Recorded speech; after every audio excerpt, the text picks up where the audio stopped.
Hello and welcome to all of our Padawan learners out there. We're continuing with the prologue of our Star Wars fanfic.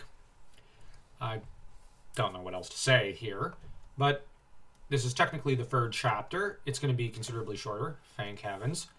And it's dubbed Innocence End, because it's the end of Talon's innocence to an extent. It was a week before Talon once again saw Qui-Gon and Obi-Wan, and when he did, they were different, angry. He had heard of their return from Fergus, who was a favorite of Sazy Tin, whom he hoped would choose him as his Padawan learner. Therefore, I think that was a typo on Sazy Tin is actually. I think that's isn't that a Zabrak Jedi? I can't remember. It's been years since I wrote this. Therefore, the 9-year-olds who had been busy with an errand near the council room raced over to the dining hall, interrupting Talon and his friend's midday meal as he did so. Okay, I think there was some typos in that sentence. Yeah. And so he laid in wait for them once his classes and meditation studies had been brought to an end. Or most of the meditation studies had ended. I think he had skipped. He had skipped 2 sessions. Yeah, he did. Simply to go wait for Obi-Wan and Qui-Gon. With Celia out of the temple on yet another of her solo missions, this had left him with no adults to spend time with. This time, though, Yvette came with him. The 2 younglings were just on the verge of leaving for their evening meal when the 2 Jedi stepped out, doing something that Talon had never heard them doing before. Arguing bitterly.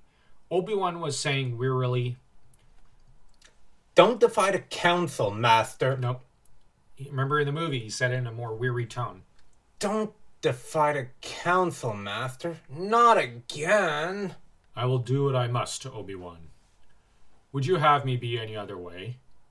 Qui-Gon retorted, a certain coldness beneath the surface, even as he disagreed sharply. "Master, you could be sitting on the council by now if you would just follow the code. You deserve to be sitting on the council. They will not go along with you this time," Obi-Wan said in frustration, a certain hardness in his eyes, and under the surface on his part too now. You still have much to learn, my young Padawan, Qui-Gon said, then smiled. It wasn't a warm one, though. It wasn't cold. It just lacked closeness. It was almost sad. Wide-eyed by this breakdown in communication between them, Talon stared at them, having never believed such a thing could be possible. It was painful to hear and see. A blade in the gut would have hurt less than the searing agony that was seeing his 2 heroes speak in such a manner to one another. He could feel the frustration and hurt pouring off of Obi-Wan, the cold rage and frustration of Qui-Gon. Talon, Qui-Gon said suddenly, noticing him from where he was on the terrace. And Yvette, what are you 2 doing here? Talon was too struck for words. Thankfully, Yvette was there and was no such thing. We came to see you, Master Jin." Well, you have seen me, and now must go. The tone Jin used was an irritated, flat one that could have cut through a sieve, just as easily as through the 2 initiates' courage. "We also came to see Obi-Wan," Talon piped up, his voice little more than a pathetic squeak. You have seen him also, was the short reply. Master, it is fine. I'll see to them," Obi-Wan retorted, sliding away from his master's side to follow after the 2 younglings, whom he took by the shoulders. Come along. Come along." Such was the firmness in his voice and manner that neither of them questioned nor considered it. Glancing over his shoulder, Talon could see Qui-Gon looking at Obi-Wan resentfully, with a touch of hurt himself now, and genuine sorrow. "Why were you 2 fighting?" the younger Kenobi asked the elder, looking up at him for answers as he always did when Celia was not around, or when it became an issue of great complexity. He could not puzzle out the solution on his own. We were Well, here Obi-Wan seemed to hesitate before he sighed. "discussing something of great import to the Order, something which Qui-Gon prefers to plead ignorance of when it looks him square in the eye, as always." "Are you 2 no longer friends?" This time it was Yvette's frightened turn to ask a question. No, we still are. We couldn't break a friendship. We wouldn't. We wouldn't break a friendship over such a thing. Now, 1 second. I just have to do one quick thing.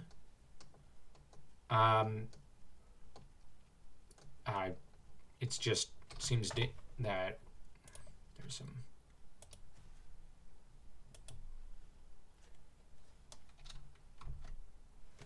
All right.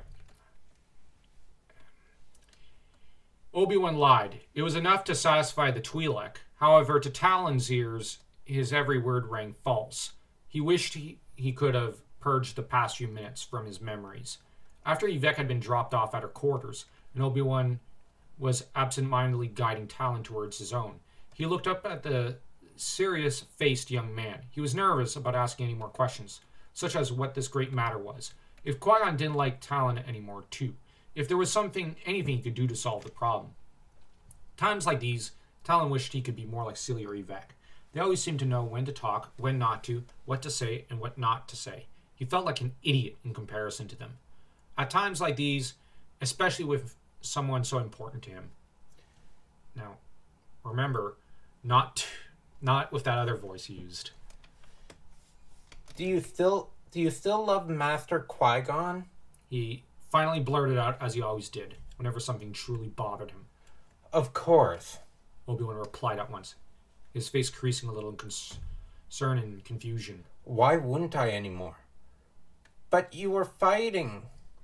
Just because we fought doesn't mean we don't love each other anymore.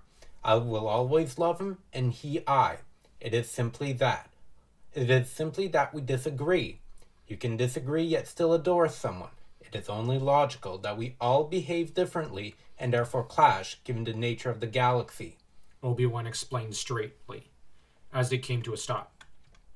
Oh, so kind of like Kreia thinking he doesn't sleep in meditation classes when I know he does? Talon said, trying to find an example. His made Obi-Wan chuckle a little. The sound was akin to music to his ears. It had been so long since he had heard a surprised chuckle from his hero that it surprised him a little. Yes, I suppose. Though do not tell Kreia you've noticed this habit of his anymore, as such things can grow irritating to hear over and over again. Obi-Wan corrected him with a loud chortle. He privately marked it in his memory that, when all else failed at tense moments, when there was sorrow to be had, humor was useful and could cheer people up. It worked with Obi-Wan, just as it usually did with Celia, he mused. Can I visit Master Qui-Gon tomorrow to apologize? No. This time, the seriousness returned. Here, the senior Padawan learner bent down to one knee to put his arms on the child's shoulders to emphasize his point. You won't do any such thing, Talon. You did nothing wrong. If anyone should apologize, it should be Qui-Gon. Do you understand me? Never apologize for how you feel towards... how you feel towards someone, unless it is in anger or hatred. Yeah. And even these feelings should be accepted before you banish them from you. What would Suki say? We're only beings, therefore perfection is too... No, not that voice. We're only beings, therefore perfection is too much to expect. Talon recited dutifully, his mind grappling with the notion of Qui-Gon owing him an apology, and being wrong about something. If anything, this notched up Obi-Wan in his mind, as possibly wiser than the old master, as there was no other explanation for why he would know something that Qui-Gon didn't. Good, Obi-Wan said with a small smile and a nod. Now it is time for you to gather your things, eat, meditate, then sleep. It wasn't until much later, not the next day, but the one after that, Talon went looking for Qui-Gon. He had been busy the previous day with new lessons, as he was beginning an intensified series of piloting lessons, much to his joy. They were difficult for the 6-year-old, yet exciting, and he ended up begging Yoda to replace one of his meditation classes with it, and failed. To his alarm, Yoda was in no mood to argue and chose to cut his pleas down with a short and cold rebuttal. Meditate more, you need. More important than learning to travel it is. Now go meditate for another hour, you will. This reaction threw him off. He hadn't expected it, and it left him wondering if everyone in the temple had gone daft in the past few days. He therefore had gone looking for Qui-Gon. The next day, what with how he had to live down Yoda's punishment in the hopes of talking to the human master. He sought him out in his quarters. He was actually on the verge of knocking and had hesitated, fearful he'd bring down upon him the master's wrath again, as it was evening. The door slid open to his surprise. He barely restrained a small squeak, and when he looked up at the master, he once again sported an annoyed expression. Yes? The one word cut him down, just as the few words had 2 days before. Talon fled instantly. Talon, wait! Turning the corner, the small child felt his lungs leaving him in heavy pants as he went straight for the room of 1,000 fountains. His favorite place to go when he was in trouble. He had thought he had left Qui-Gon behind him, but yeah. Alright, you can run quite swiftly, because Qui-Gon here catches up to him. The description, there's a paragraph in between, but it's not very well written. And it's a bunch of jumbled bad sentences and notes. Yeah, one of these sort of things where, I'll deal with it later, and later happened to be never. Qui-Gon remarked from behind him, when popping up out of nowhere, scaring the child once more. You wish to speak to me, Talon? Talon replied unintelligibly, unable to find his voice as Jin still appeared fairly tense. What's the matter? Qui-Gon asked, only to narrow his eyes and then widen them a little. A look of shame overcame him then. You were frightened. No. The infant mentally cursed at how his voice shook then. Why? Qui-Gon wondered curiously, if a bit distractedly. Cornered and unsure of what to say or do, the child swallowed deeply as he weighed his options and how to answer this question. You're mad. I'm not, Qui-Gon replied, only for comprehension to enter his eyes, and he seemed to return to the Qui-Gon Talon knew, had grown up admiring. The regretful look returned. Does this have to do with the other day, when Obi-Wan and I were fighting? The child nodded. Jin sighed gustily. Talon, I reacted badly towards you. I was merely exasperated with Obi-Wan, not yourself. Exasperated means you were angry with him, right? Talon replied. He knew the word, had learnt it recently from Master Windu, who had described Master Voss as this very word. A little. However, simply because we fight, or have had one argument, will not change how we feel, or whether we get on. It has nothing to do with you, nor does it change how much we care for you. Clear? Qui-Gon said frankly to him. Yes, I hope so, Master. Talon murmured earnestly. You're my favorite master after all, more than even Master Windu, though please don't tell him that. I should hope so. I am glad we are friends once more. Here Jin's wry humor came back, along with a small bit of warmth. You have a kind spirit. Never lose it, and never forget your curiosity, Talon. It does you a world of good, and is your most charming characteristic. Talon nodded, as Qui-Gon placed a warm hand on his head, with one of the most compassionate and loving smiles the child had ever seen. It was a few days later that Qui-Gon and Obi-Wan were gone, back to Naboo. Not that Talon really paid it much mind. It still bothered him a little, but he was busy, beginning an intensified series of lessons, both physical and mental. Talon felt himself wearing down a little. Exhausted every night for almost a week, he simply told himself they'd both be back to normal upon their return. And we have... That's what happens at 6.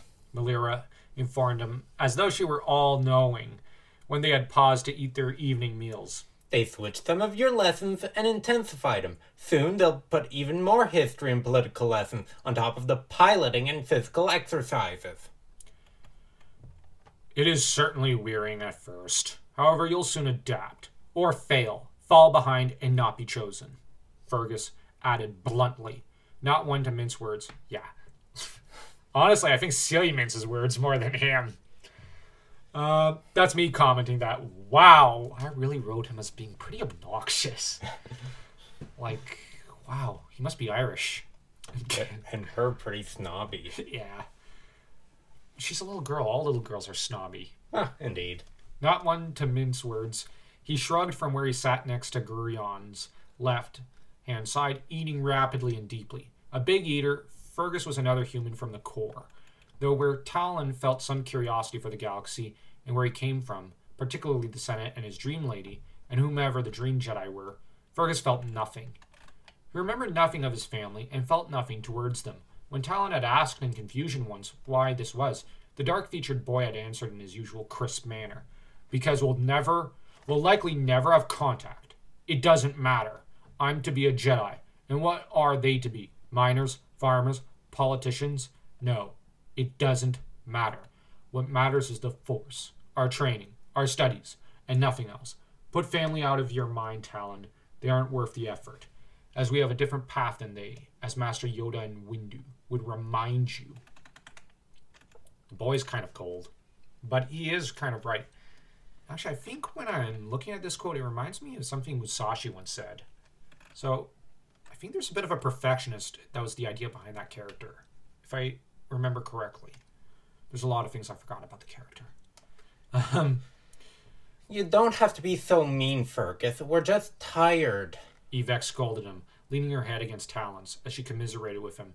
Gurion grunted his agreement as he sleepily blinked his eyes. I wasn't being mean, just stating the truth. You should see how much the 12-year-olds study, or how much Olin does, as the masters give him a lot of extra studies and work, because of expectation.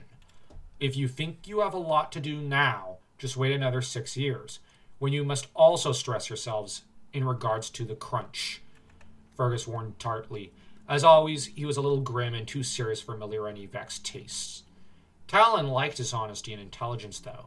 Normally he took his words with the utmost seriousness, but not now. Now he wanted sleep, and that was all. Crunch. And the Wookiee asked in the growl of his people, his tone a confused one. He's referring to the scramble for a master. Melira translated absent-mindedly as she polished off her plate, only to notice Mikran eating a little more slowly. Eat up, Mikran. You need to help eat more. Should I get you some more? I'm fine, the blonde girl replied calmly, as she shyly asked Talon, who was seated across from her. Will you be all right? Come on, Mikran. You know you'll need to eat more. Come on, Mikran. You'll need to eat more than that if you want to get stronger and beat Olin. Melira huffed, not liking having to share her bestie's attention with anyone else, even after several years of doing just that. She's so needy. She's like a puppy. I'm just saying. I don't think that was the original idea in the RP with her, but this shows a different flavor of the character, I think. It allows us to take a look at her 10 years later. Yeah, from a different angle. I don't mind not beating him. He's undefeated now, and I prefer to study and beat him at philosophy anyways. It's easier, Mikran retorted with a pout. Okay, I didn't read that right. I don't mind not beating him. He's undefeated, and I prefer to study and beat him at philosophy anyways. It's easier, Mikran retorted with a pout as she glanced back at her friend. Eat up, though. No, it's Fergus here. Eat up, though. You'll need all your strength. Fergus encouraged also, his tone slightly gentler than it was before. We will. And here it's Yvek. When is Master Qui-Gon coming back? I heard from Master Shen that Obi-Wan will finally be going through the trials now. Trials soon. Yvek spoke up, summoning up some last bit of strength to eat and gossip a bit. He is? Talon asked with a note of excitement. If that was the case, it meant that Obi-Wan was likely to take on a Padawan soon. Maybe even after he returned directly from Naboo. Oh, isn't this kid in for a disappointment? Suddenly visions of the two of them adventuring throughout the stars, of having a master before his peers, before even Fergus or Ferris Olin, flared up in his mind. He swelled up emotionally as he remembered the promise from months ago, a secret one between him and Obi-Wan. Yeah, so what? Melira grunted indifferently. It's also rumored that Master Jin wants to replace Obi-Wan Kenobi, as though he's not good enough for him anymore. What a jerk. I heard he said so. I'm referring to her as a jerk. Like, wow. She's terrible. I heard he said so to the council. At least it's what Master Windu was complaining about a few days ago to Master Brandir. Now, real quick to all the fans, Brandir is remember Kyrus from the previous video? The old Celestin Jedi? Well, he's Brandir, so his name was Kyrus Brandir. With Brandir, the word coming from the term branded. So, I played with the word branded, and the idea here is that he's kind of branded, in a way, Kyrus. So he's a branded Chiron figure. So, I know it's a little on the nose there. But the idea was that the Brandir is about Dooku's age, and so Windu was kind of complaining to someone who's old enough to be his father. Windu, the thing is, was friends with a lot of Jedi from different generations. So he doesn't usually vent, but that's usually to only those like Obi-Wan Kenobi or Plo Koon that he's close to. So this was meant to elevate Kyrus as a truly wise and great Jedi. That's a lie! Yvette called out, horrified. He'd never do that or say such a thing. Hey, I heard it from Master Windu. It isn't fair to any of them to discuss such a thing in such a manner, Fergus corrected everyone sharply, as always behaving as though he were the adult out of all of them. You're not my boss, Lyra cried out. Please, Melira, maybe Master Jin simply feels Obi-Wan is ready and wishes to choose a new one, right after he passes the trials, Mikran suggested mildly. You think so? Yvette asked hopefully. Talon could guess what she was thinking, as he was thinking the exact same thing. She was expecting Jin to choose her. Yeah, he thinks it'd be perfect. His head full of visions of it already. There was supposed to be his thoughts there. I'm just skipping over it, because for brevity's sake. Their discussion ended shortly thereafter, with most of them heading off to sleep, or for extra classes in the case of Fergus and the two older girls. Gurion headed off to go draw by himself in his quarters. Okay, I think that was our oldest brother's suggestion that Gurion was an artist? I don't remember that being part of his character. You know what? I like that. Yeah. Actually, a Wookiee artist. That is so weird to think about. It actually adds a flavor to his character. I like it. Yeah, I like it as well. Well, Talon accompanied Yvette to the fountains, to their favorite spot. Okay, sorry, real quick. Bear in mind, this was written like 15 years ago. I don't remember what I was thinking when I wrote that. Did it just come out naturally, or did I pre-plan that?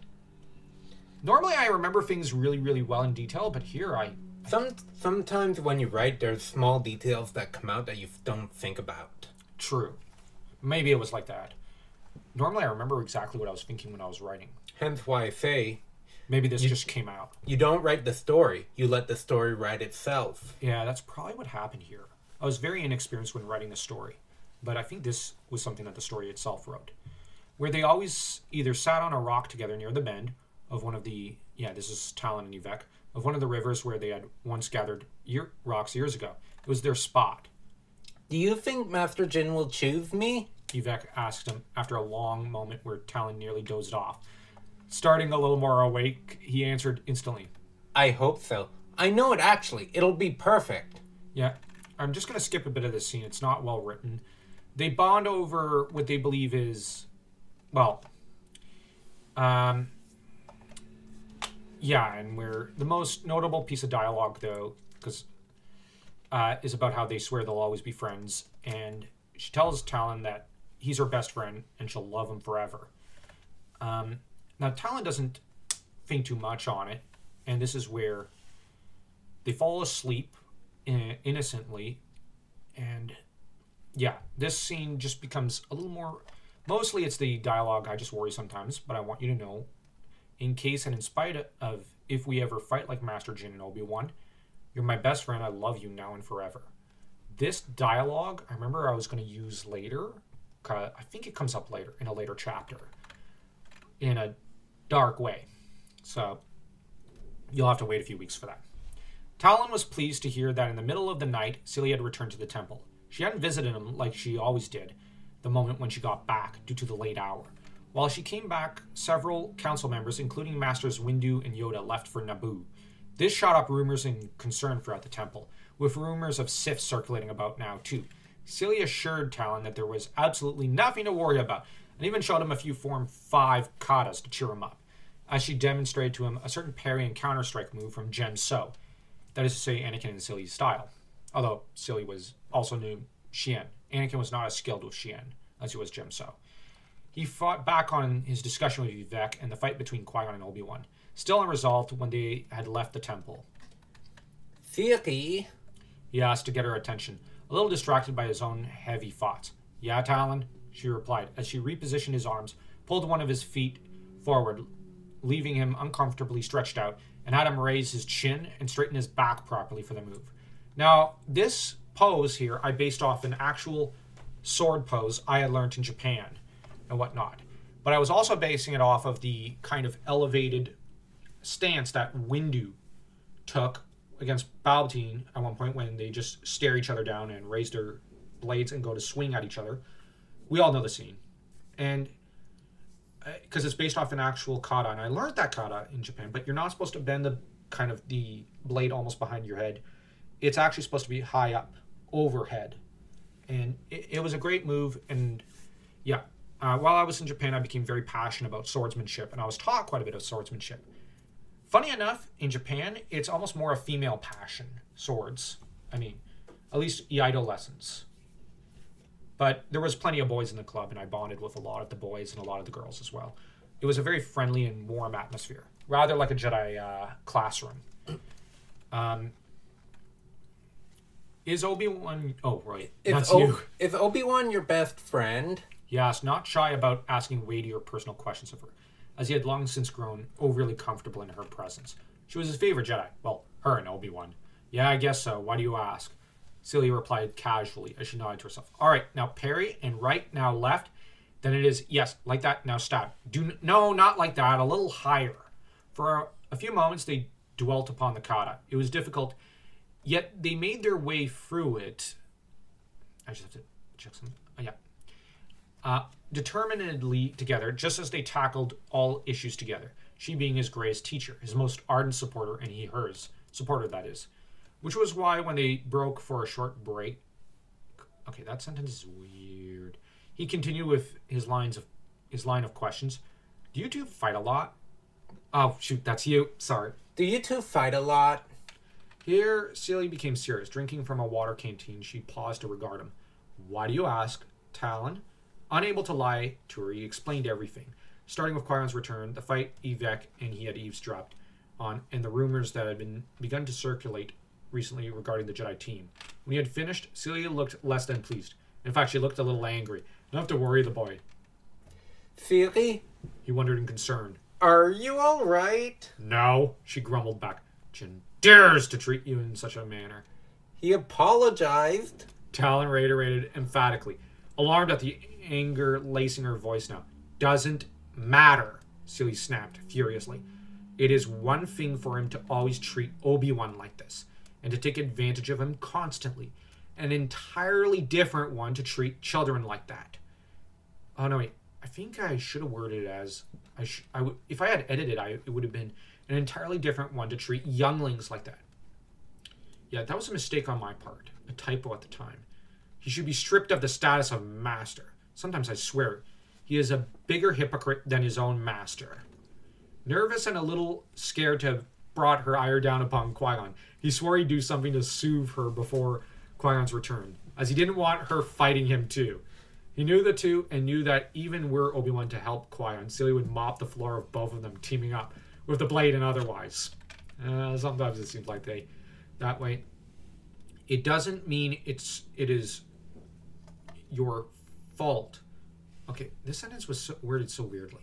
Basically, she tells Talon it's not his fault, it is Qui-Gon's, is all. Yeah, it's just a wording I'm just confused by. She told him a heartbeat later, still looking a little mad.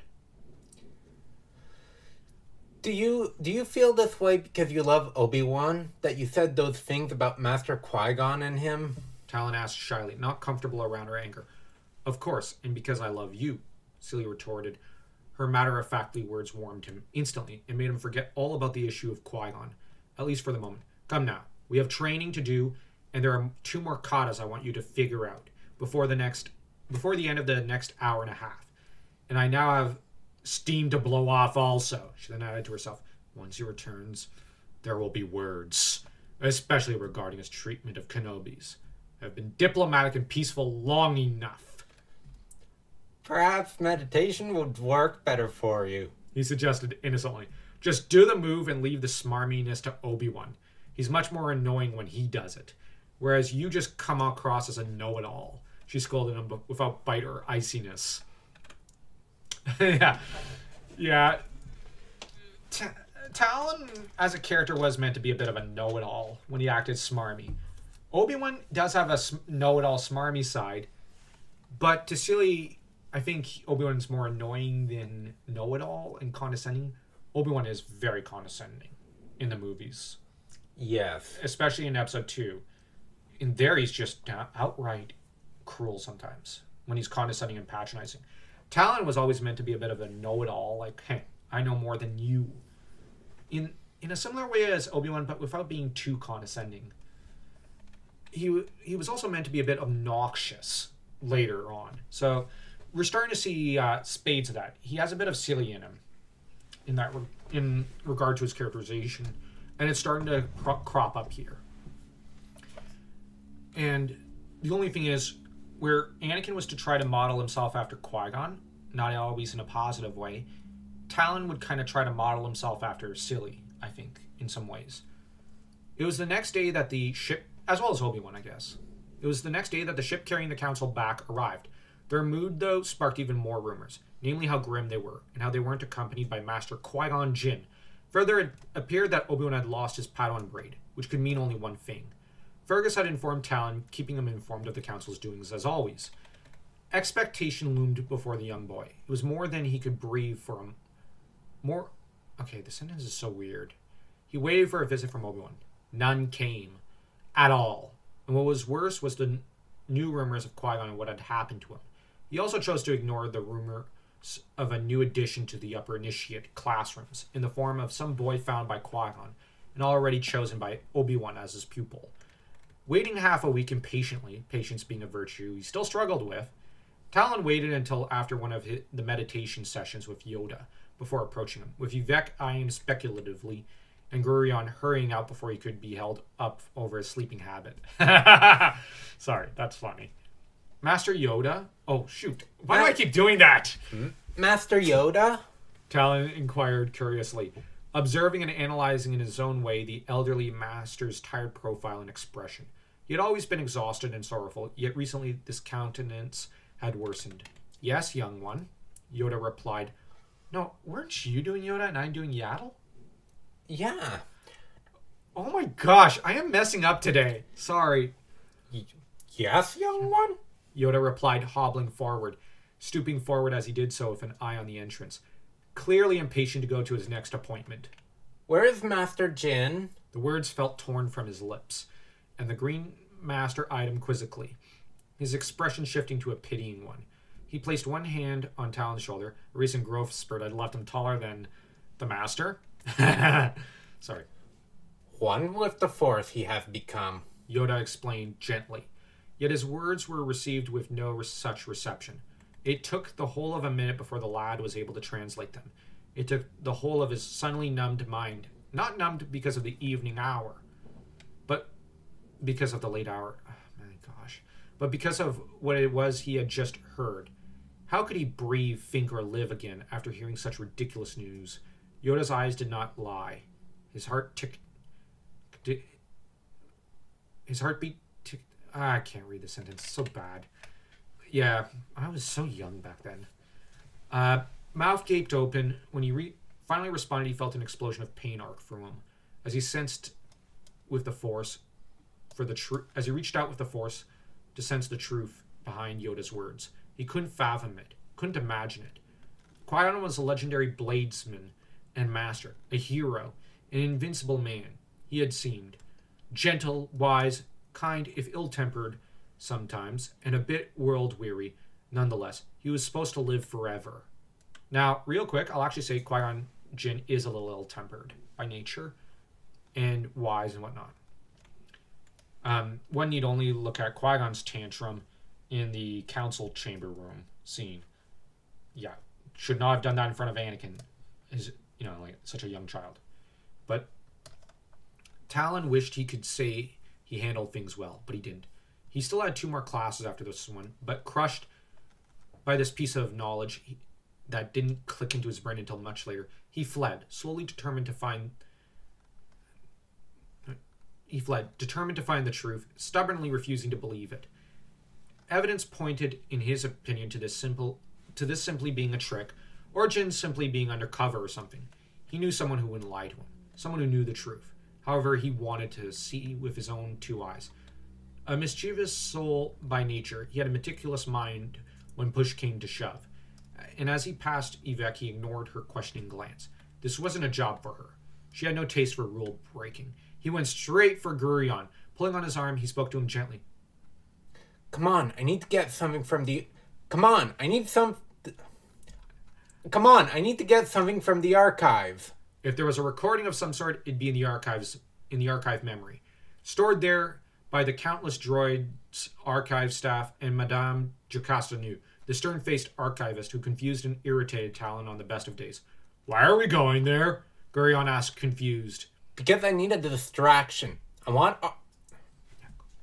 archive files, and I want to get them onto my datapad without Madame New being the wiser. Ugh, I hate being a distraction, Gurion complained irritably.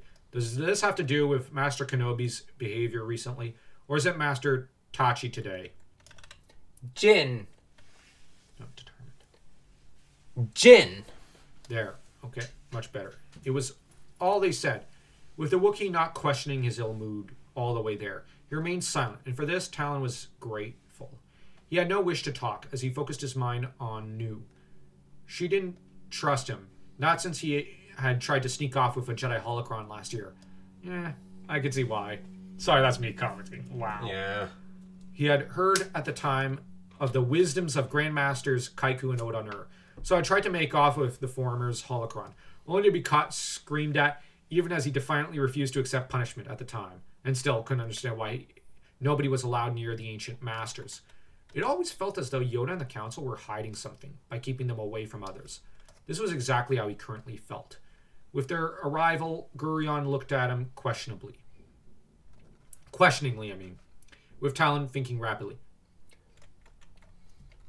Go ask someone for access to Master Jin's mission files. I can figure out the rest. I know the mission numbers and how to gain access. True, he was not in the upper years computer slicing classes, but he was one of the top members in his age group. Gurion did so, with Talon keeping back a little, as one of the apprentices of the archives, a Padawan left behind or with a deceased master who was temporarily on archive duty. Normally, Talon would love to dilly-dally in the archives, as it was his second favorite place in the temple. Being a center of knowledge, of learning, with all the answers in the galaxy right there, he was oftentimes overly excited for Madame Nu's severe in critical ways. What? I can't grasp that sentence. Anyways, soon he saw his opening, as Gurion got the computer terminal open, only to distract the impatient apprentice with a different request, hurrying while trying to seem as though he weren't. Just as his Jedi training had ingrained in him, he slipped into the cushioned seat. The first thing he found was that the mission reports were organized slightly more complexly than expected. It took him a few minutes to figure out where everything was. Rather than being in chronological order, someone, he had a good guess too, had organized them with a certain letter combined with numbers to form a semi-alphabetized and semi-numerical order structure. Then combined this with the systems and planets' numbers from Coruscant's quadruple zero hyperdrive code. After this was thrown the year of discovery of said planet.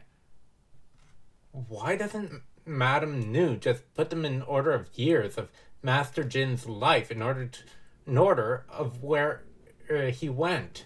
Talon wondered, confused by her thinking and hating her even more. After a few minutes of migraine-induced searching, he figured it out after finding a mission right there on Coruscant, and then on neighboring Korleg, when Jin was a Padawan himself. When he came up to Naboo, though, the file was already slightly locked up.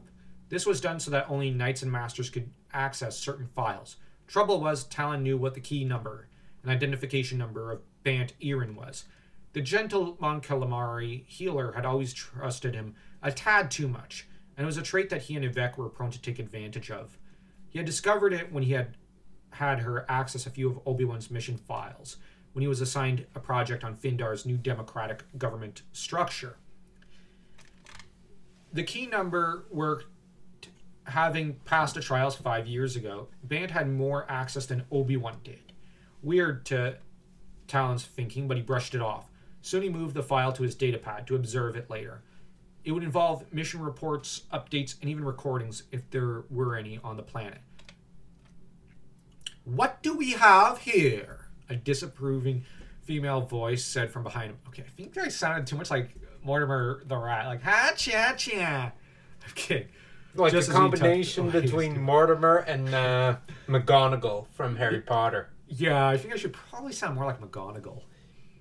But then again, without McGonagall's brain, because Madame Nu's not terribly bright. I mean, we've seen how we've mentioned how she organized the archive. I just remember that the archives, Obi-Wan and Qui-Gon were able to access information easily in the Jedi Apprentice era. Then when she became archivist, they were like, "We give up. We can't access stuff.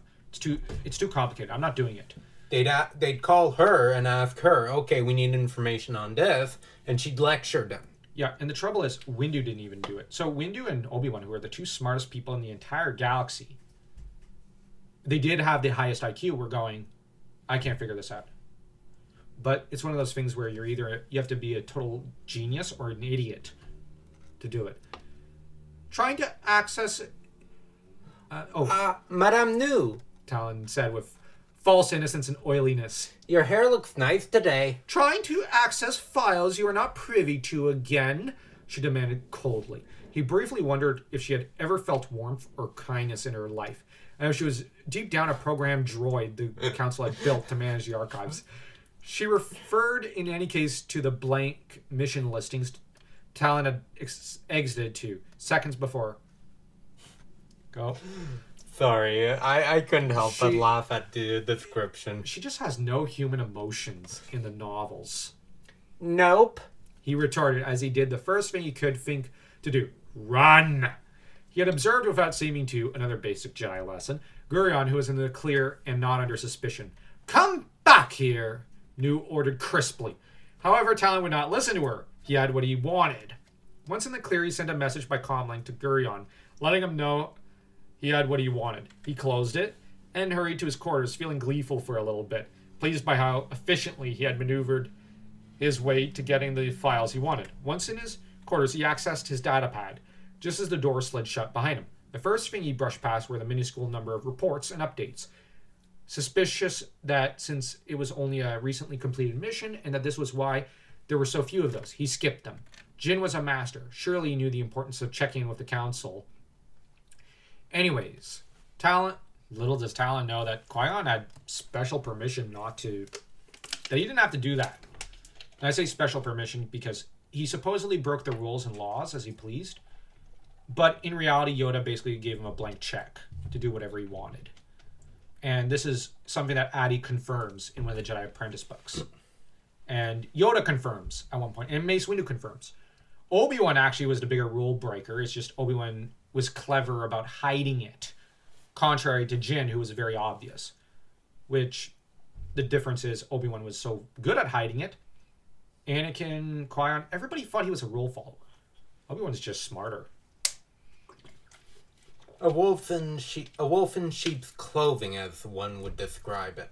Yeah, that is Obi-Wan Kenobi. Anyways, Talon had found the lists of recordings, mostly ship ones, a few seized from the Trade Federation and one listed simply as Naboo Reactor. He accessed this one last recording.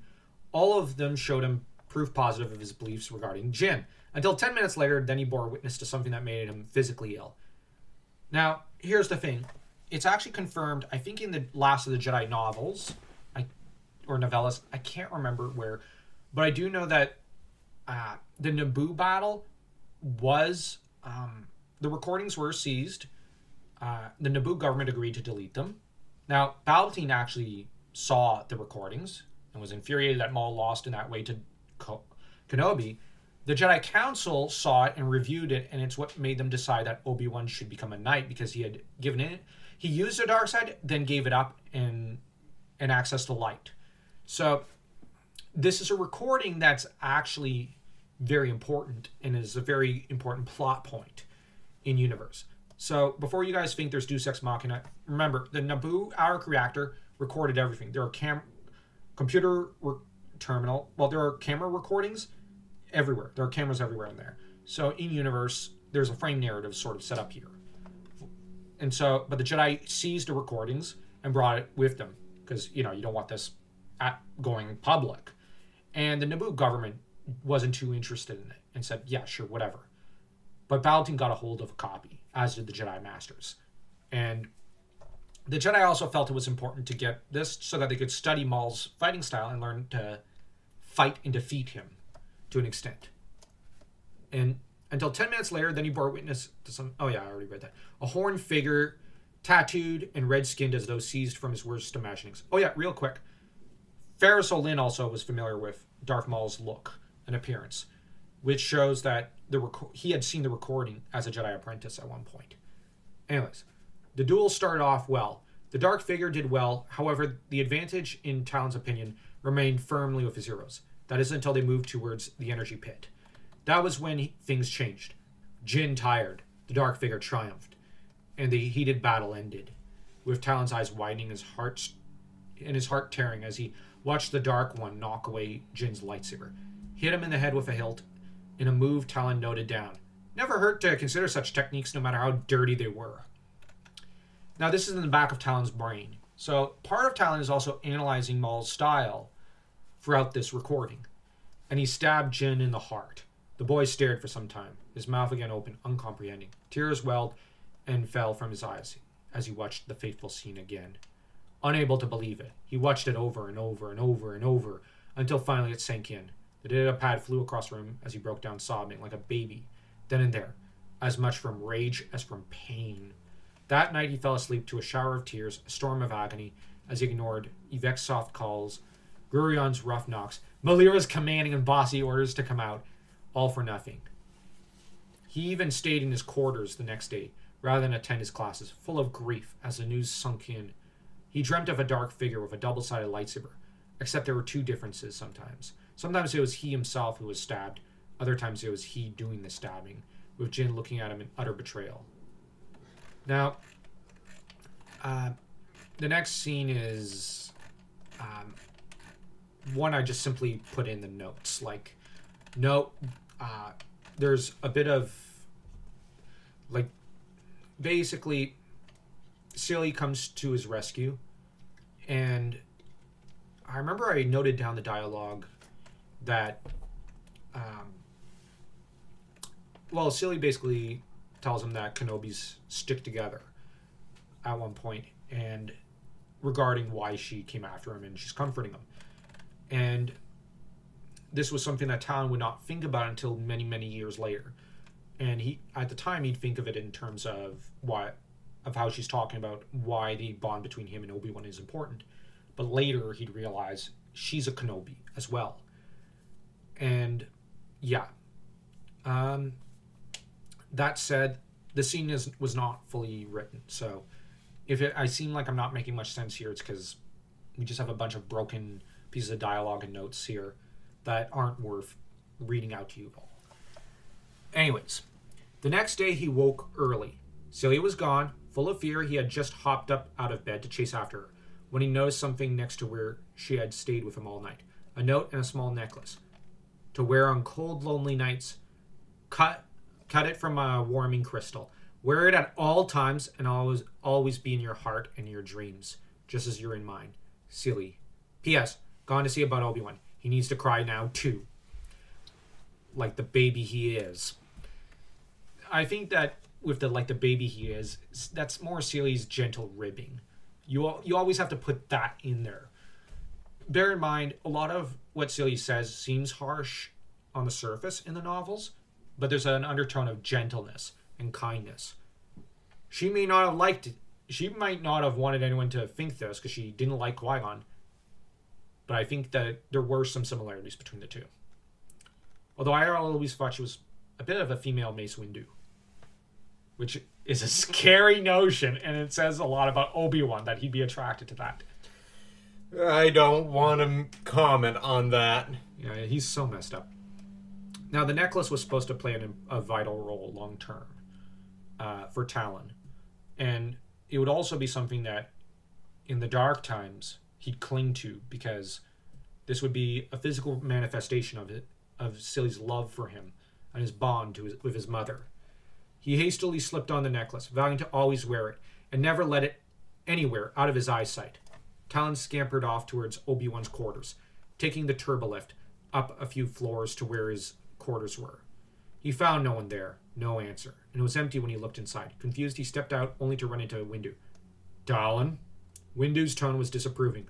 What are you doing sneaking into a knight's quarters? An hour when you ought to be asleep.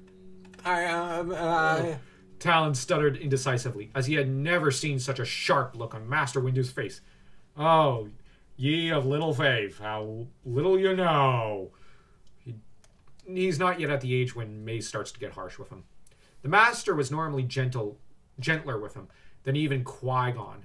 I wanted to see him about Master Jin. Ah, it was all Windu said, yet it transformed his face from a hard one to a gentle one instantly as he pressed a hand onto the boy's shoulder and knelt down. You were being kind. Thank you, Master, but he's not there. I see. Very well. Follow me, Windu ordered as he stood up. Talon followed without question, confused as Windu brought him to one of the meditation halls. Master, why are we here? He asked as he gazed about him, seeing some of the older initiates, some Padawans, and a few knights. Meditating. Your heart is at odds, your mind clouded, and your soul in pain. Meditation will assist you. The Force will soothe your feelings. Windu instructed, as he seated himself with the boy letting out a groan before following suit. I know you dislike meditation, but this will be different, Talon. How so? Talon asked respectfully. He never allowed impatience to creep into his manner with the revered Master Windu. Not when he was taking time out of his day for him. And also because he wants to live. Okay. Sorry, Windu's just the best, but also the most intimidating Jedi. You will focus on the Force. Now close your mind. Now close your eyes. Jeez, I'm so tired at this point. Windu commanded. Once this was done, he said softly, Now tell me, how do you feel by that river bend in the Room of 1,000 Fountains? Nice. Peaceful. Good. Then focus on that place. Reach out with your feelings for it. Use the Force, Windu suggested patiently. Put the entirety of your being into the water. Let it wash over you, cleanse you, and heal you. Talon, focus upon this. Talon did, and for the first time, he felt his mind cleanse itself, felt himself drifting away. It was different from sleep. It was nicer. It was softer and warm, and it reminded him of Silly. It filled him with peace and awe, but the memory of Silly's protective embrace helped him further. He then took it a step further and allowed the Force to penetrate his memories, his thoughts, towards where his memories of his mother, his dream lady, was. When he opened his eyes, Windu was gone. It had been an hour. He had meditated and found peace for the day. The trance was broken, but the gratitude he felt towards the Master of Ceremonies would last a lifetime. And just as it would be years before, he'd find peace with Jin's death. He no longer felt as though the world was ending. He'd tackle this issue, as he had been trained to do. And he'd start by taking solace in the last words he had shared with Master Qui-Gon. He'd also do something about Obi-Wan, who was avoiding him, he felt. And the next scene was a silly Obi-Wan scene, which I have notes. Talon interrupts, but basically it's a bonding scene. And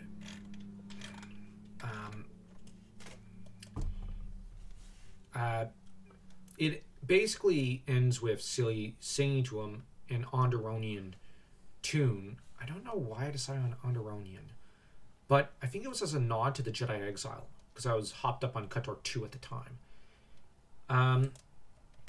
But now it cuts to a practice scene. Let's see. It was saber practice time, and the initiates had been given their opponents. His first opponent was a Zabrak, just a year older than him. Powerful, strong, and utterly friendly looking. Talon remembers his name as being Rao Narmuro. A friend of Yvek's, Rao Nar, had... Oh, okay. Sorry, I misread that. Rao Nar Muro. Rao Nar had a tendency to enjoy learning. He excelled at meditation, history, a passion of the Zabraks, and oddly for his species, while he did have a knack for technology as his people often did, he lacked passion for it. But more importantly, Talon struggled with separating his friendly foe from the image in his mind of a taller, crueler Zabrak, that of Qui-Gon's killer. And something wrong, Talon? Raunar stuttered out in concern, visibly disconcerted as he readied his own green blade. No, nothing, Talon replied, flicking on his blue training saber with a snap hiss that filled his soul with some peace and joy as it always did. Raunar and him utilized mostly Form 1 Shicho with a basic strike at the knees to start with, on the part of the more aggressively styled form of combat Talon favored. Raunar retaliated by swiping towards his shoulder in a swift feint that shifted onto an aggressive overhead chop, which Talon barely blocked. Yeah, okay. The duel goes on for a bit, and you have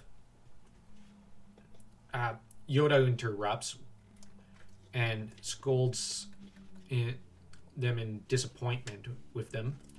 I'm just skipping a little because, yeah, it's not exactly the most important scene, but Raunar is later to play a much more important role around the time of the Clone Wars. He would become a point of view character and a major player in the Galactic Civil War.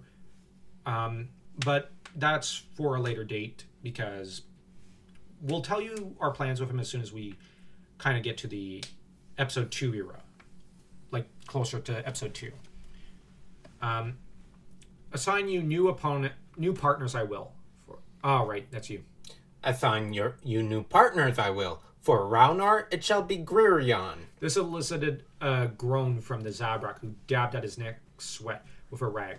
This earned him something of an amused look before Yoda turned his attention upon Talon. He studied him long and hard before he declared, For Talon, assist his new opponent greatly. Assist his next opponent greatly, he will. To assist his next opponent gently, he will, for it is to be Padawan Skywalker. This was news. Talon wondered who it could be. He had heard rumors. He hadn't paid much attention. The boy who walked over had blonder hair than him, had bright blue eyes, and a serious face. Okay, now real quick, Anakin was originally blonder than him, but bear in mind that one physical difference is that Anakin's hair kind of turned browner as he got older, as we noticed with Anakin in episode 3. Talon, though, is always going to keep the golden locks like Billy Zabka did, because Talon kind of physically takes more after Celia in some ways. Had bright blue eyes and a serious face. There was something odd about it. It felt as though it was used to smiling, yet recently had become withdrawn, sad even. Talon's first instinct was to feel sorry for him. He could feel the Force. This boy was powerful, but he was new. This was in itself confusing for him. Initiate Kenobi your partner will be, Yoda instructed to Anakin with a sharpness that confused Talon, who felt the air change before the other boy did, as he sensed the powerful presence and warm one of Obi-Wan enter the room. Distracted, he turned to look at him, eager to speak or to make eye contact. Obi-Wan didn't look at him. He avoided his gaze and failed to respond in the Force. His eyes and attention were on Anakin. That hurt. What hurt almost as much was the near hit that Anakin nearly dealt to his distracted opponent. A swift and clumsy strike was struck, as Talon deflected it with some difficulty, more due to distraction than any strength. This Skywalker had no muscle mass to speak of. It was as though he had only begun to be well fed a few days ago. Yeah, because that's the reality. The next blow, and the one after that, were dodged or deflected with ease. Talon had to resist a small smile. It was almost amusing. He tried to direct a friendly grin at his foe, only to frown at the irritated expression. Then he felt guilt again. He wondered as he parried the blue training saber again. Who could have chosen this clumsy boy? Why did they choose him? Square your shoulders, straighten your back, and hold the lightsaber with both hands when you make that kind of forceful side strike, Padawan. Obi-Wan barked out suddenly as he almost surged forward, eyes still on Anakin, who nodded with a grateful look in his direction. Talon paled. He suddenly pieced it together, and as he gaped at Obi-Wan, he felt a buzz of slight pain when something hit his thigh. He looked down. It was the training saber. Anakin sported a pleased look. Thanks, No, this is Anakin. Am I stuck with him? Sure. Oh, wait, too soon. Way too soon. Like, okay. couple decades too soon. Yeah. Thanks, Master, he said clumsily. Red. That was all Talon saw. As his cheeks flared, his breath hitched, and his fingers tightened. He suddenly lost his connection to the Force then. All he could think was, thief! And in that moment, he let this feeling, this desire for Obi-Wan, this sense of loss, the sense of being robbed, of outrage and humiliation overwhelm him. When they next swung the... Okay, I'm trying to piece together this broken, bloody sentence. When next they swung... Okay, whatever. Talon avoided it again. I'll just skip to that because I can't make heads or tails of the early part of that sentence. Man, I sucked. This time he had a plan. Actually, real quick, thank heavens I've improved since then. Oh, yes. You have to fail 100 times when it comes to writing before you get one decent story out of yourself. That's been my experience. Thank heavens my Scottish novel is so much better, along with my short stories. This time he had a plan. He wouldn't just defeat Anakin and wipe that pleased look off his face. He'd destroy him, humiliate him, show him not to take what didn't belong to him. Yeah, here Talon's sounding a little weird and scary. But that's the thing, the dark side does prey on Jedi. And it's preying upon Talon. Talon avoided 2 more strikes without moving his body. He simply inclined his head in one direction, then his body in the other, before he struck back at Talon's own blade, nearly dislodging it from his sweaty palms. Whoops, nearly misread that. A smirk appeared on his face. This seemed to anger Anakin in turn. Not that Talon cared, as he settled on parrying the next blow with one hand, only to end things a heartbeat later, as Anakin threw his body weight into one last strike. Talon jumped to the side, struck at his knees, and tripped him, sending him to the ground. Anakin! Obi-Wan rushed forward to Anakin's side in a heartbeat, just as the color cooled from Talon's cheeks. Are you all right? I'm fine! Anakin snapped, though he did accept the help with an embarrassed look on his face. It was his first lesson, after all, but he had wanted to seem impressive, not pathetic, especially since he was being put in with the 6-year-old younglings. No, wait, that was I think a mistake on my part, because Talon is several years ahead. This kid was barely Kitster's height, yet he had easily taken him out. Kitster, if you all will remember, is Anakin's best friend from Tatooine. Initiate Kenobi. Strike in anger, you will not. Yoda cried out next, his words taking Anakin and Talon by surprise. The sharpness of his correction stung. Just as Anakin's confused look moved between Talon and Obi-Wan, who had risen to his feet after ensuring Anakin was all right. Talon gaped and looked at his feet in shame, aware that he'd done something wrong. Aware of what he had done wrong. Aware of so much. He wanted to cry, wanted to turn back time, not just to undo what he'd done, but to have Obi-Wan back. His Obi-Wan. The kindly, fatherly man who always listened to him, always had a word of logic on his lips, who chuckled at his jokes or had tips for history or politics. Not this stranger who couldn't stand the sight of him. More than that, he wanted Celia in that moment. She was always on his side. She understood him, where this stranger didn't. She liked him, while Obi-Wan hated him now. You will learn from this. Meditate, you will. On this. Meditate on this. Yeah. Yoda corrected more gently, as he hobbled over to him with a sorry look on his face. He knew and understood why Talon had done what he'd done, even though he wouldn't tolerate it. Talon. The voice of reproof was Obi-Wan's. This was unlike you. Apologize to Anakin now. There was a steel there that hadn't been there before. Talon did what he always did when confronted by such a situation. He looked Anakin in the eye. The other boy seemed to be just as confused and hurt as he was. But the younger one didn't want to see it. Didn't want to be around it. Didn't want to commiserate with him. Anakin! He walked away and fled. Talon! Obi-Wan called out. Not that he was listening. He had shown himself a fool and he knew what was coming. what he was going to do and didn't want to make a public show of it, especially in front of Anakin Skywalker. Yeah, at this point, I'll skip the scene, and he ends up running to Celie, who ends up asking, there now, what's wrong? And she's in the middle of preparing for her departure, and she ends up meeting the gaze of Obi-Wan, who's and this is where we get it from Obi-Wan's point of view, and I thought this piece was pretty interesting.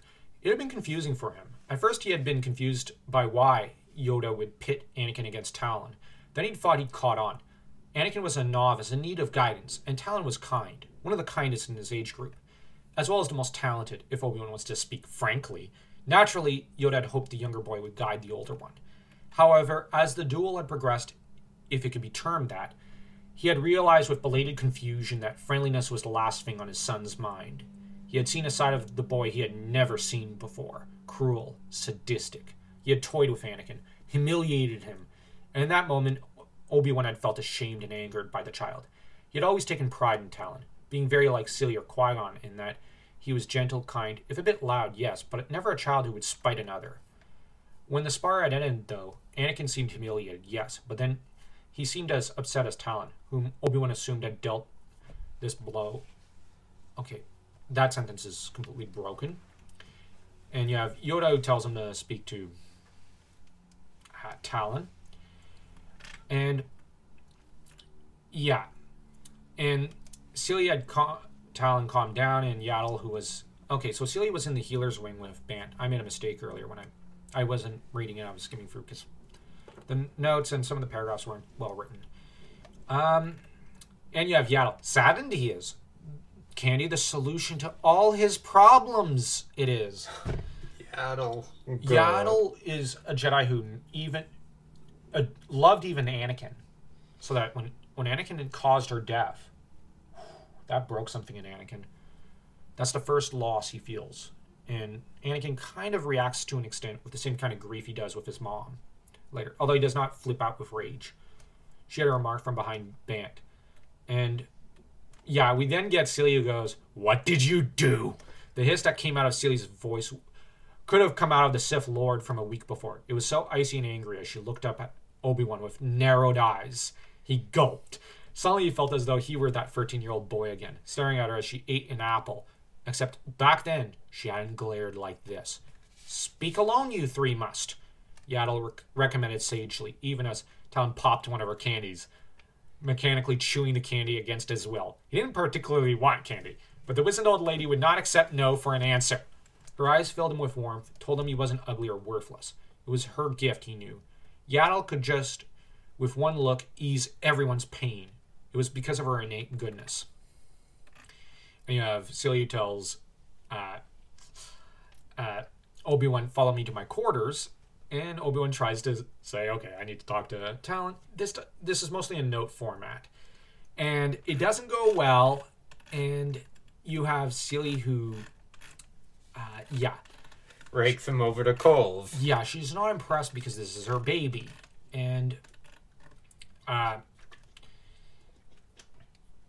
you have Celia who Obi-Wan tries to explain to her that, like, you know, I've had to focus on Anakin here, and she ends up, like, I do have not in note format, but like the actual dialogue here. It's one of the only pieces of dialogue to the scene.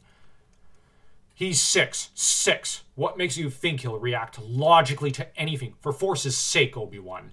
Because the idea was that Obi-Wan would say, well, logically, I have to focus on Anakin here. And yeah, that doesn't go over well. But anyways, "For Force's sake, Obi-Wan, you ignore him for a week, show up, favor another boy, and then act as though you barely know him. How would you have reacted at twice his age whenever Qui-Gon did that to you? Remember Melita Dawn? Remember when you were kicked out at 13 after you and Brooke fought?" Celia exploded passionately. "He loves you, worships you, has built you up as a god in his head." "But I'm not a god." And yeah, the scene picks up here, and you have Obi-Wan interrupted logically, only for one finger to her eyes. "Are you interrupting me when I'm this mad?" "No." "Good. Now where was I?" "Ah, yes. Builds you up. You know how that Anakin kid you told me about worship Qui-Gon. Well, you're bigger, always have been in Talon's mind than Jin, than Yoda, than Windu, than anyone else in the universe. Greif, you are his universe. You're everything to him, everything he wants. You wonder why he picked on Anakin, why he took satisfaction in his pain.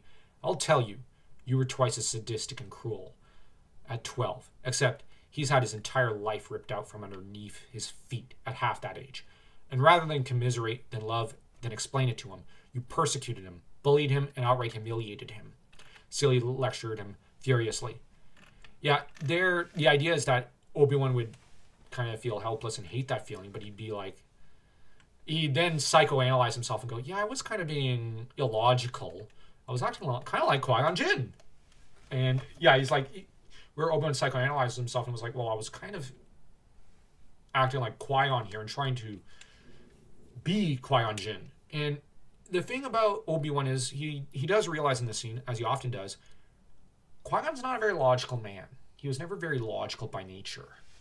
And I'm not saying this to criticize Qui-Gon Jinn. I actually love the character. But, yeah. The idea here, I think this was kind of a scene which was beyond my abilities at the time, and I just made notes like, okay, come back to this when you're able to. And we'd have a meltdown and an explosive argument between Talon and Obi-Wan, with Talon just not wanting to do anything to do with Obi-Wan at the time. And then we get Talon, who his coping mechanism here would be that he'd go swimming, because this is basically the Bant in him, and even Obi-Wan, because those two loved swimming in universe. So yeah. Now you have the Talon, who ends up thinking to himself that he's lost everything as he stares down at his reflection in the Room of a Thousand Fountains, adrift with desolation, scared of the future. What if he failed to get a master's attention? What if he failed to become a Jedi? He had no other life, knew no other lifestyle. He'd be tossed out to Agricor. Except they were failing these days. This meant he'd be tossed out onto the streets. The fear, the unknown pushed him to jump into the lake. He needed to swim. It always cooled him. Made him feel better ever since Bant had taught him and Yvek how to do it, when they were almost toddlers. Once this was done, he could see as he was coming out of the water, his Twi'lek friend looking about. Of course, Yvek would come looking for him here. Next to her was Fergus. Full of concern, the serious-minded boy seemed just as frantic as her, but he didn't want to talk to them, didn't want to hurt any more people. He thought of where he could go, where he'd be without them to bother him. Doubtless, Malira and Mikran were near his quarters. Gurion in the mess hall, all his favorite places. He could go to the map room. He loved it there. Or the archives, except they'd already be counting on that, and may have enlisted Truveld or Dara or Ferris to help them out. Talon knew one place, though. Knew one area to go to that nobody knew of, and that was special to him. The bench where he'd sat with frozen food next to Qui-Gon in the market square. It was a good memory, a good place. He wished he could go back to that time and place. Suddenly he remembered how he'd never do that again, because Qui-Gon was dead. It filled him with the urge to howl in agony. He hated this visceral pain in his gut at the loss, the desolation of never seeing Qui-Gon again. Still, the bench was a good idea. Frozen foods like iced mucha always made one feel better when angered. This was advice from Yaddle, and she was rarely wrong, especially where sweets are concerned. After ducking his head underwater to hide, he slipped out of one of these side entrances, took off glancing behind him, worried he'd find them chasing after him. So far, so good. Oh! He grunted as he bumped into someone, knocking her over with a squeal, even as he was knocked to the ground. Watch where you're going, the girl in front of him said sharply. Are you blind? No. He shouted back, not paying too much attention to her features as he took off. The girl glanced back at him. He knew her. Another upper year student, 5 years his senior, and dark-haired. The pretty Lana was one of the senior students, tall for her age, but willowy. She had bright brown eyes and looked at him in confusion and irritation. Wait, you forgot your... She called out after him, picking something up off the ground that he had forgotten. Not that he paid her much mind as he dashed off. Now, Lana is a character who appears in Jedi Apprentice as a newborn girl. She is picked up as to be taken off to Jedi training from the planet of Kigan, I think it is. And it's Qui-Gon who takes her to the temple. So the idea here was to tie her in with Obi-Wan and the Kenobi universe and turn her into a great Jedi. On the other hand, Talon, as you might have noticed, has a habit of running off before he thinks. He runs before he thinks, leaps before he thinks, and everything. He's very impulsive. Briefly, he thought he heard Fergus, but he put it out of his mind as he hurried off outside and down into the streets. Having snuck out of the temple numerous times, Talon knew the way well, particularly the straight route to the Senate. The trouble was he had forgotten his credits, so he couldn't take an air taxi, but he could make it to the market in about an hour or two. It was no sweat, he thought. He spent some time there, able to convince a kindly female Rhodian into giving him a bit of the icy treat for free. He felt guilty, but she would not allow him to pay. She told him stories of her own children for an hour or so while he ate, before she encouraged him to head back home, giving him 5 credits to pay for the fare. That's actually quite a bit of money for it. She basically gave him, I think the equivalent of $50. On his way back, though, he felt better. His stomach was no longer nauseated. His eyes no longer had tears threatening to come out, and his burning shame and anger had deserted him, leaving him feeling guilty for having destroyed his friendship with Obi-Wan. Because bear in mind, he did shout at Obi-Wan. I'm not sure how I was going to do that, because I had a few ideas noted down, but none of them seemed very good, so yeah. It was as Celia had said. He loved him, worshipped him. The thought of never being able to see him again, or being replaced, made him feel disgusting. Talon knew then that if he had been replaced, it wasn't just because of Anakin, but because of his own actions, his own anger, his own immaturity. He had acted first, hurt others first, to make himself feel better. He didn't deserve to be a Jedi, if he could behave in such a manner. Now, here's the thing, real quick. I think I was thinking that with this scene, this is when Talon's kind of turned off from the dark side to a large extent. Or at least wanting to hurt someone else to make himself feel better. Anakin never fully overcomes this instinct. Talon has the same instinct, but because he did it, he has the same flaw in a way as Obi-Wan Kenobi does, except the difference is Obi-Wan wanted to please Qui-Gon Jinn too much, Talon wants to please Obi-Wan Kenobi too much. The difference is, I would argue, in some ways, Talon's destined for more pain than Obi-Wan in that regard. It was just as he went to enter the temple that he caught sight of someone flitting from the shadows in a clumsy, ill-trained manner, except this person wasn't headed for the market square. He was headed downwards, off the off-beaten path of the main road that lay before the temple. Squinting in the dim lighting, it took Talon a minute before he realized who it was. It was Anakin Sky something. Yeah, Talon didn't pay attention to his surname. Talon watched him head off down. This sentence. Where he wasn't allowed. He was headed down past the hidden Kenobi and straight for the route that led to the lower city, to where some of the gangs operated. Now, real quick, let's be honest, Anakin has no talent for subtlety or stealth. That's a fact. That's consistent across the board with all his appearances pre-2008. The difference is Talon has a knack for stealth, inherited from his father and mother. So, yeah, and from basic Jedi training.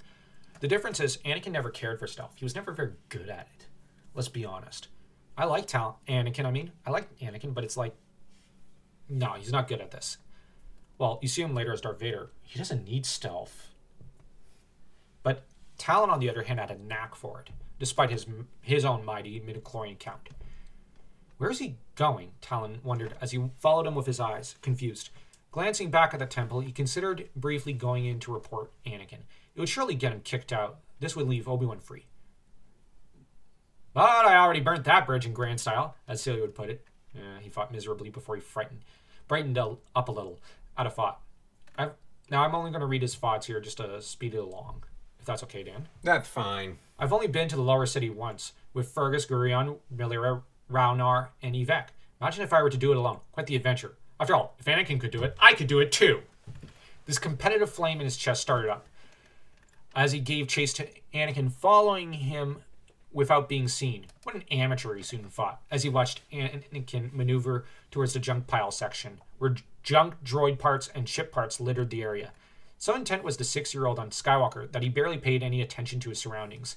He listened raptly as Anakin spoke fluent Huttese to one of the merchants, who snorted a reply, looming over him. Not that this intimidated the other boy in the slightest. Talon listened raptly. He saw Anakin point to a droid arm, growl back, and meet the man's gaze fearlessly. Now, real quick. In Jedi Quest, it's shown that Anakin liked to sneak off, grab droid parts, and sneak them into the temple and start building things as a coping mechanism.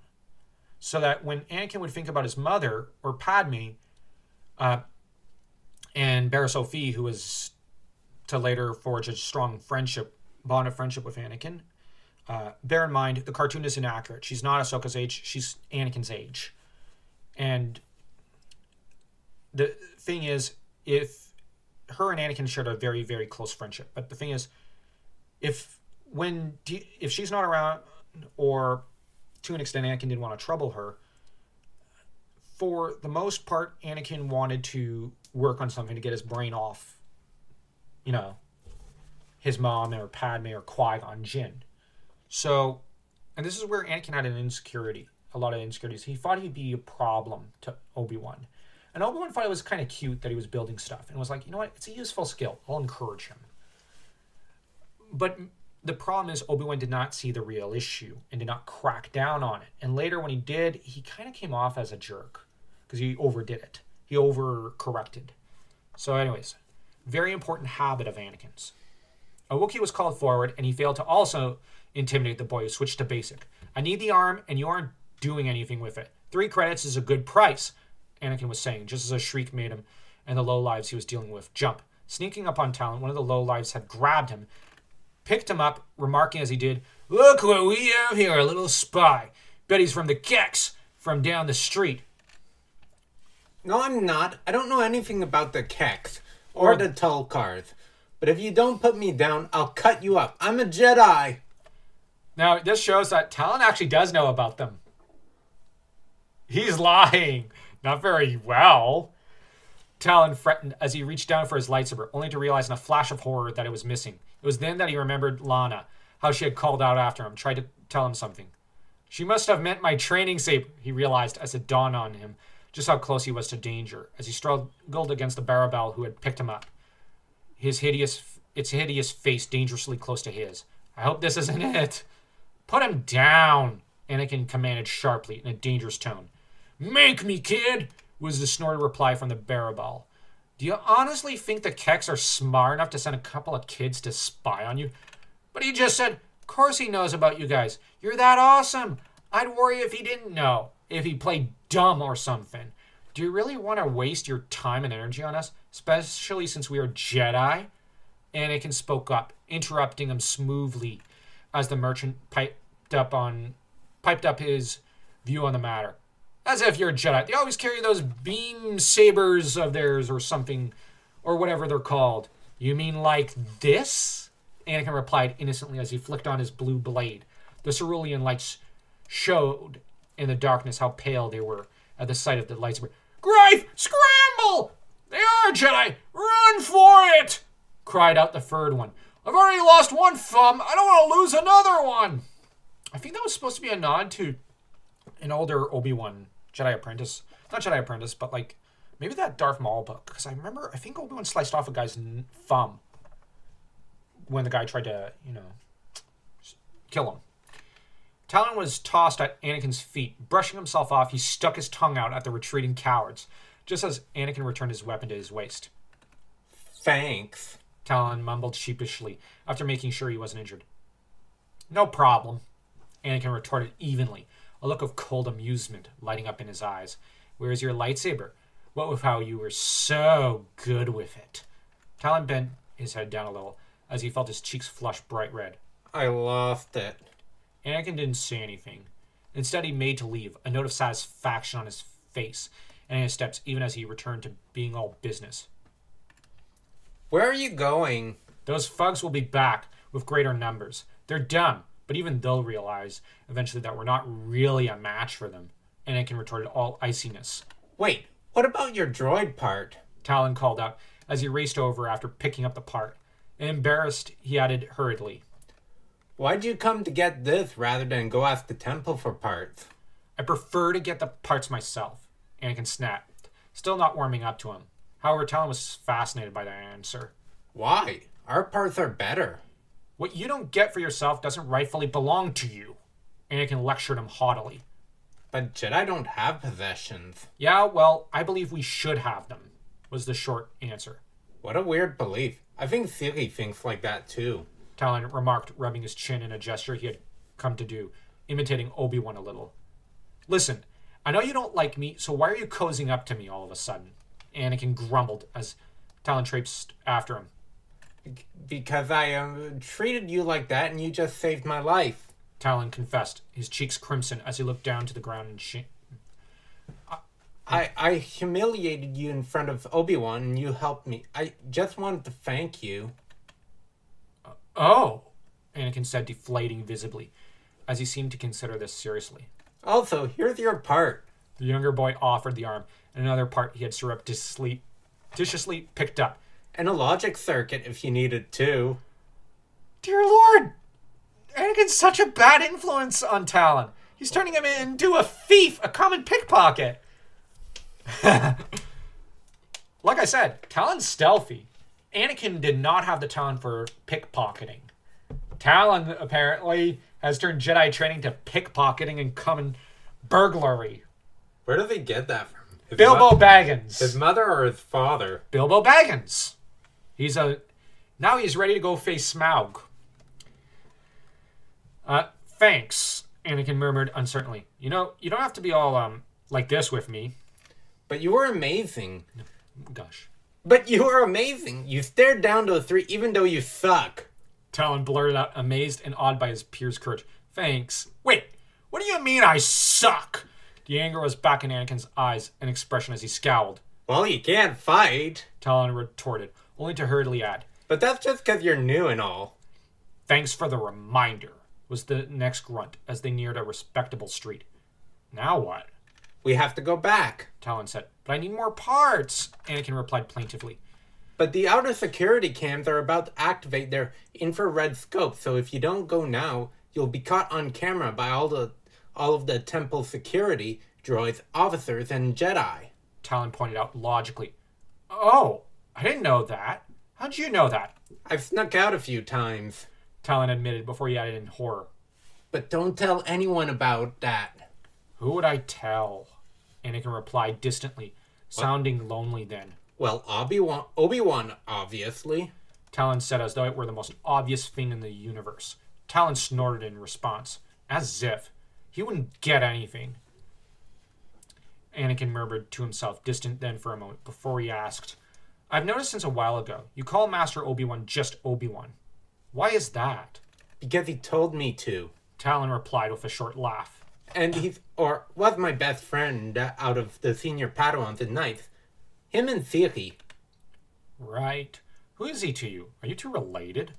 Anakin asked sharply now, eyes piercing the boy who squirmed a little next to him as they walked. He's my uncle, I guess. I'm not sure. Nobody thinks about it or asks, but I really liked him, and he was nicer than even Master Qui-Gon. No, he wasn't, Anakin growled back, startling Talon. No one, other than my mom, was kinder than Qui-Gon Jinn. I loved Qui-Gon too. I just really liked Obi-Wan. He was special. Talon mumbled sadly, eyes drifting down. What do you mean, was? Anakin wondered. Blood makes all the difference. He then added bitterly, did he want to train you? We promised when I was younger. I really wanted to be with him. Forever, maybe. I don't know. I don't think he liked me. He likes me anymore. He likes me anymore. Talon replied, feeling tinier than ever. Yeah, I only corrected Dan there. That's actually not his mistake. That's mine because there was a typo here. And I just wanted Dan to give you guys the corrected version. There's a lot of typos. And so, like, Dan and I stuttering a little over some of the sentences because there's a lot of typos. It was like 15 years ago. Here, Anakin shifted. Something seemed to change. Suddenly he didn't seem so mean, so threatening. Rather, he seemed gentle, as though he were going to cry too. I didn't know. I'm sorry. But surely he would want to train you. You're related. But he didn't, Talon argued back, just as they arrived on the steps. Wanting to change the subject, he spoke up. Where are you from? Tatooine. Jabba's planet? Talon said incredulously. How'd you survive there? I was a slave. Sorry. You didn't know. Anakin grunted, only to consider something. Sorry for getting Master Obi-Wan instead of you. You didn't know. Talon parroted back with a small smile. He then confessed. I hope he doesn't hate me. Why would he? I told him I hated him. Yeah, that was what was supposed to result from that argument. I can't remember how we were going to... Well, I just wrote down notes for how to do the scene. Not... Like, this was the end goal. That Talon would have told Anakin he hated him. Talon mumbled back, feeling small, as Anakin all but glowered at him in disapproval. Why would you ever say that? Do you?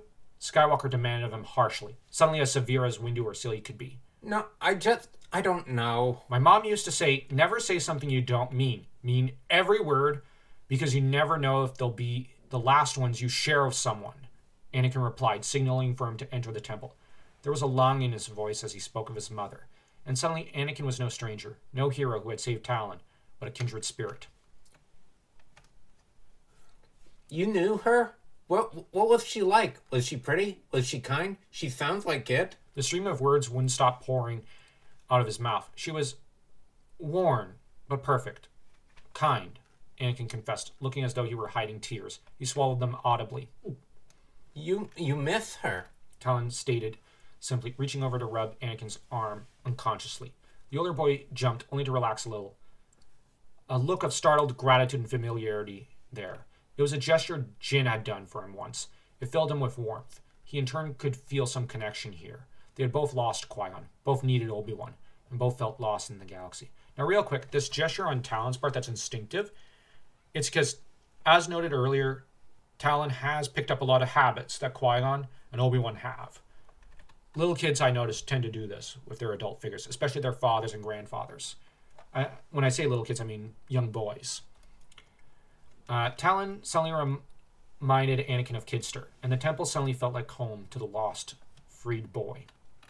Yeah, he admitted hoarsely, certain that rather than laugh or hurt him, Talon would show compassion. He wouldn't understand, Anakin thought, as he didn't know his mother. He had been taken from her when he was too young to understand the loss. I understand. I miss mine, Talon replied sincerely. I think of her a lot. You do? Anakin asked. Now he was the one speaking in a wondering tone. She used to sing to me. She held me close, too. She'd always tell me stories, She'd also tell me stories, which is why when I think of her, I feel so lonely. I usually go to Siri or Obi-Wan. They made me feel better, Talon explained shyly, only to try and cheer up the other boy. Hey, Anakin, can I ask you something? What? The suspicion was back, though slightly weaker than before. Mind if I help you with your lightsaber training? Talon offered kindly, wanting to do something for the other boy. I know Obi-Wan goes on missions a lot. Same with Siri, and I did kind of ruin your first class, so if you want, I could help. It's my apology. Oh, and real quickly, just as a reference to the Kidster comment earlier, I think Kidster was supposed to be a bit of the inspiration for Talon in terms of personality from episode 1. So, just to let you guys know that. This offer threw Anakin off. It startled him, as he had not expected such a kindly offer. As he studied the other boy, he suddenly found himself reminded of Obi-Wan. But Talon was different, louder, more curious, and far more vulnerable. And on top of that, the boy had also felt the separation he had from his mother. He was a younger boy, and it was apparent to Anakin he was already beginning to admire and be fascinated by Anakin a little. When did my comfort zone get so small? Anakin asked himself, shocked. Just a few days ago, he'd have leaped at the chance to make another friend, and yet here he was reluctant to form a friendship and attachment. So earnest was Talon then, that a smile made its way to Anakin's lips. It felt good, he realized, to be liked, or to have someone in his debt, someone eager to be kind to him. Sure, he said with no small amount of gratitude. Great. First lesson, don't stab yourself in the foot, Talon joked as he came to a stop and paled. Anakin followed his gaze and understood his nervousness. It was Obi-Wan. Anakin, Talon, Obi-Wan said, having been lying in wait for them in front of the latter's quarters. Where have you two been? I've been worried sick. Both boys felt embarrassed, felt their cheeks heat up, and felt pleased that he had worried over them, as both craved his love in their own way, for their own reasons. Sharing a look, they both struggled with an answer as the older Kenobi noticed the droid parts in Anakin's arms. Realization, then concern, marred his blue gaze as he asked, What happened? I followed Anakin. Talon admitted at once, ready to defend his newfound friend. He just needed some stuff for a project. Is this true? Obi-Wan asked Anakin sharply, shooting a worried look at his son as he tried to swallow his instincts to growl at Anakin not to drag Talon out of the temple at such an hour. Who knew what could have happened to him? Kind of. I didn't know he was following me. Anakin informed him guiltily, unsure of what to say or what not to say in this moment. I didn't ask for him to follow me. I left the market square, then on my way back ran into Anakin. I left for the market square. I left for the market square, then on my way back I ran into Anakin. Yeah, that time it was you misreading it. Talon added, not sure if he should be pleased or worried that Obi-Wan looked so stressed and worried. Very well. Anakin, head to your quarters. I'll deal with you in the morning. We'll talk over the morning meal while Talon and I talk now. Now, in the early years of Anakin's apprenticeship to Obi-Wan, Obi-Wan always ate his breakfast with Anakin. And it's actually a pretty moving and beautiful thing that he did there, refusing to eat with almost anyone else, but sharing breakfast with Anakin in private to focus purely on the boy, aware that Shmi always did this for Anakin. It was a side of Obi-Wan that was very kind, but it's a side that Anakin was later to deny. Oh, Obi-Wan wasn't that kind to me. At one point, whenever he'd feel jealous of Obi-Wan or resentful of him, and Obi-Wan. But then later in Episode 3, in I think the novel, it's referenced that Anakin had to suppress when he was Vader some of the memories of how, admittedly, Obi-Wan. Now, where Shmi was often mentally distracted when eating breakfast with him, thinking about the day and whatnot, Obi-Wan would not do that and would focus on him purely on Anakin. So that in some ways, Anakin didn't want to think about the fact that in some ways, Obi-Wan was kinder to him than Jin or Shmi. But he needed to suppress this because, he needed to be Darth Vader and be a psychopath. I'm just saying. Yeah, yes, sir. I mean, master. Anakin assented with a slight dip of his head. As he turned to leave, he shot Talon an uncertain look before he said, "We'll talk later." Sure. Talon replied just as uncertainly. Once he was gone, the younger boy turned to look up at his hero with expectant eyes, unsure of what was going to happen in 2 seconds. He felt dread gathering in his gut as he waited, though. Yeah, we get an apology scene, which is very mushy. I just want to skip because for time constraints. And I like the confession from Talon during it. We'll just give you the highlights. Okay, I just wish we could be like in the ancient times when you could take on 2 Padawans. Then the 3 of us would be a team. Here, this would not leave Talon's mind for a long time, to an extent. But you got to bear in mind, it's Yoda who abolished that rule. Because, he's Yoda. And I'm going to actually sound harsh here. He's incompetent. Because Yoda was incompetent. And this might sound harsh, but I actually think Yoda was probably the worst Grandmaster in history outside of Nomi Sunrider and Vrook Lamar. And I rank him really low because you read the prequel novels and you go, what a royal mess Yoda made. And I know I'm harsh here, but I don't care. I'm going to be harsh at this point.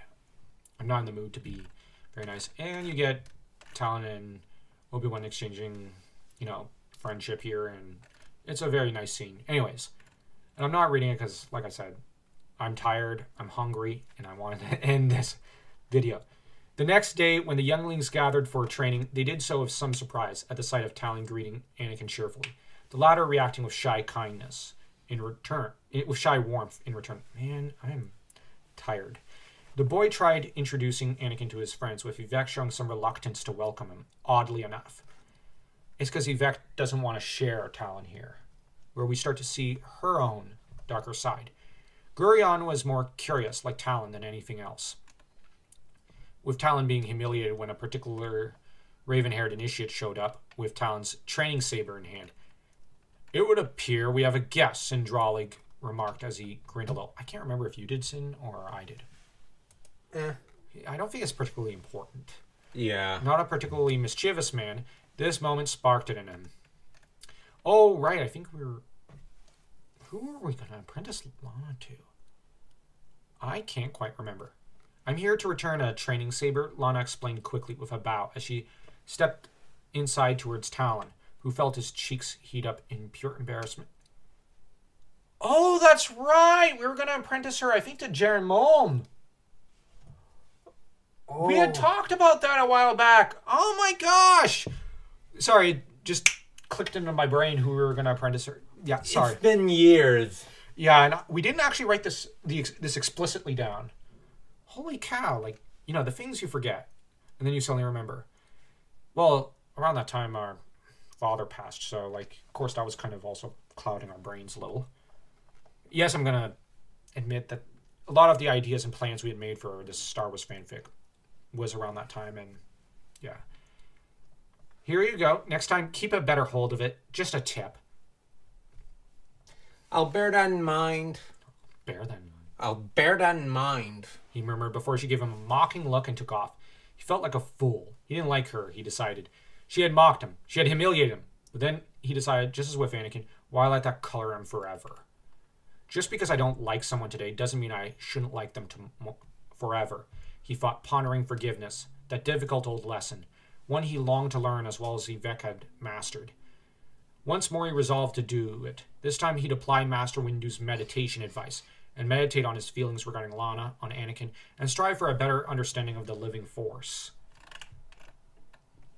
And when time came to select Anakin's partner, to everyone's worry, Talon volunteered. This time, though, there was no incident. Instead, he gave advice, mostly on how to hold the lightsaber, where to grip it, and how to properly swing it. By the end of the class, Anakin was starting to swing it faster. He was a fast learner, and was already figuring out several of the 6-year-old katas, but it would be some time before he caught up, maybe even a few months. Would you care to meet my friends and eat with us? Talon offered when it was time to eat later. No, I'm good, Anakin replied stoically, selecting a distant seat from everyone else. You go sit with them. Maybe later, Talon decided, thinking him lonely, if he were to sit by himself. Why would you be good on your own? Because I wouldn't be pestered, Skywalker mused as he eyed the shorter male. Instead, though, he asked his own question. Why are you being so nice? Is it because you feel guilty? It's not that. It's just, you seem lonely. You could use a friend, and I just wanted to help, was the answer. This seemed to perk Anakin up. Would you like that? It took Anakin a moment to answer. His throat had tightened with emotion. After Qui-Gon had died, he had felt like a burden to those around him. These feelings had worsened with the knowledge he had not been accepted by Obi-Wan by choice after meeting the younger Kenobi. As long as you don't cry, he taunted a little, wincing mentally at his own tone and his own words, instantly wishing to take them back. Fortunately, Talon didn't take them all that badly. Hey, I'm not McCran. I don't cry that easily. It was just a few times. Maybe it won't be so bad. He's innocent, but maybe it'll be like having kids stir again, Anakin told himself hopefully. Which is how they reluctantly formed their bond of friendship, with Talon initially treating Anakin with great curiosity. He would try to get him and his friends to get on, but it was difficult. Yvek didn't take to sharing Talon with Anakin as eagerly as the former had expected. Gurion didn't mind him, same with Malera. Both of them seemed to kind of like him. Mikran was initially scared of him, then didn't like him, then grew fond of him, more because of how rocky the two boys had begun their friendship, and her knowledge of Obi-Wan's place in Talon's heart. And then there was Fergus. In some ways, he proved the most adamant against Anakin. But that was a battle for another day, and a tale for another time. Hope you all liked this video. It's too long, I know. But don't forget to smash that like and that subscribe button, and stay tuned for the next fanfic video.